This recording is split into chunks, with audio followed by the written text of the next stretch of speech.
Okay, it is 7:53, and I've got a special guest on the line this morning, Shannon Walker. And Shannon is an expert on PTSD, which we have been talking about over the past couple of weeks from Northwest Battle Buddies. The FDA, as you know, approves large-scale trial of Ecstasy to treat PTSD. And this is a feature that I've wanted to do, and we're fortunate enough to have Shannon on the line right now. Shannon, good morning. Good morning. Good morning. Thank you for having me on your show. No, I'm glad that you're here. We're right in the middle of a big Toys for Tots collection on the road, but we have been talking about this particular subject for some time, and for the possible approval of a prescription drug version of the stimulant Ecstasy. Is this going to happen?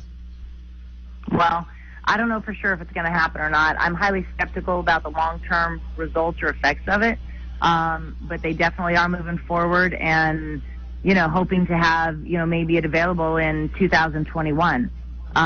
Personally, I've never met, we've provided 38 service dogs to 38 veterans, and I've never heard, or talked to one of our veterans that have ever been more excited about another narcotic. The thing, really? One of the main things that can, they're, when they get into good therapies and my dad always said it's about cause and effect, and we have long-term healthy therapies to help them balance from, get them healthy from the inside out. It's going to be something that's way more successful. The thing that concerns me most about the Ecstasy trials is that this is a feel-good drug, and even the doctors say that are skeptical, it's a feel-good drug that long-term causes brain damage. And not one of our veterans has ever been excited about another narcotic. They're excited, the veterans that have our dogs, many of them completely can go off of their medications because they have a healthy therapy that is helping them live life and go on, more balanced and just healthier mentally and physically.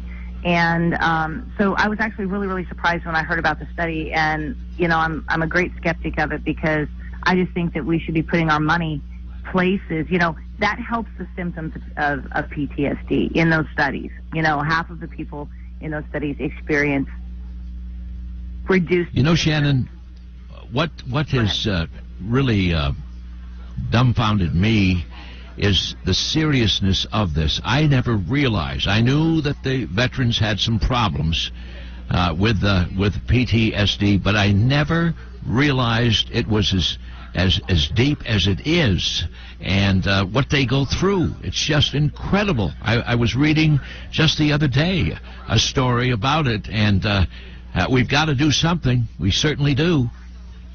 Absolutely. I am 100% in agreement on that. I mean, our waiting list for our service dogs, we are completely privately funded.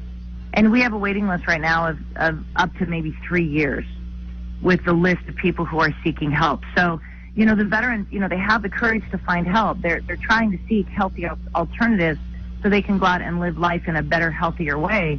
And I think that's where we need to be putting our money. I think that's where our society and our government and the VA, because, one of the most recent veterans that has gotten one of our dogs was being interviewed by TV, and he was so excited when he was saying that since he got out of the military, he sleeps better now with his service dog than he ever did with the 16 drugs that the VA had prescribed to him. Wow. And it's so monumentally huge that I don't think that we need to mask their symptoms. I'm absolutely, whatever we can do for American heroes, we absolutely need to do. My father served in the Korean War. My twin sons are in the Marines and Army. And so I am absolutely a proponent for all of that. However, I think we need to be looking for long-term solutions that are going to be healthy, as opposed to solutions that are not long-term solutions. And I just think the money could be better spent other places. Well, I agree. I agree with you. When I saw this and I saw the word Ecstasy, I had my doubts right away, but I didn't realize, and that's one of the reasons, Shannon, that we wanted to talk with you, didn't realize that these service dogs were doing what you have just said they're doing, and this is what the veterans have got to have. We got to spend that money for them. they did for us, we've got to do for them. Absolutely. You know, they did for us. My dad always says freedom isn't free.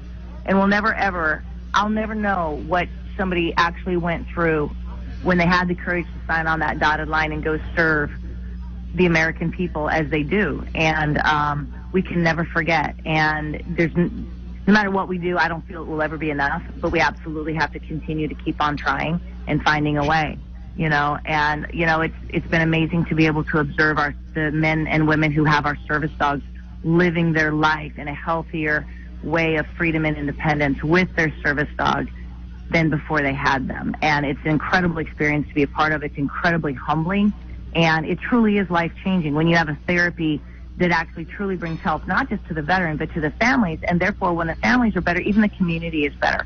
So it's a long-term ripple effect that's positive. Shannon, I got to run here late on time, but I want to talk with you again, and thank you so much for your time this morning. God bless you. Thank you. God bless you. Have a great day.